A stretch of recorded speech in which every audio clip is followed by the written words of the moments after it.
aliyeshuka kutoka mbinguni, huyo amekuja ili kumshughulikia shetani. Kwa kama kuna kazi shetani aliweka ndani yako, ashukuriwe Mungu aliyemleta Yesu kutoka mbinguni. Yeye amekuja duniani ili asivunje kazi ya ibilisi. Kama mababu walishindwa, leo tuna Yesu anayetetea hai. Yeye anashuka kwako leo ili kumvunja shetani. Atavunjika mikono, atavunjika miguu, atavunjika kila idara, ili wewe uokolewe kwa jina la Yesu. Hakutakuwa na shetani kwako, hakutakuwa na mapepo kwako.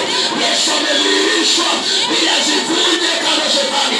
Hata hivi ninavyoongea, shetani anajua moto alionao Yesu. Kuna moto Yesu anao.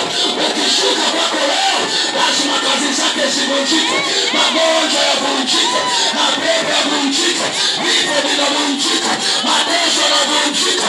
Nasema kila idara iliyoletwa na shetani lazima ivunjike kwako. Natamka kwa mamlaka, hizo kazi za shetani leo zikavunjike. Tunaye Yesu Nazareti, yeye alishuka kama mwamba. Hizo kazi zote leo zinavunjwa. Ulilia muda mrefu, kazi hizo alileta shetani, leo zinavunjika. Sema amen.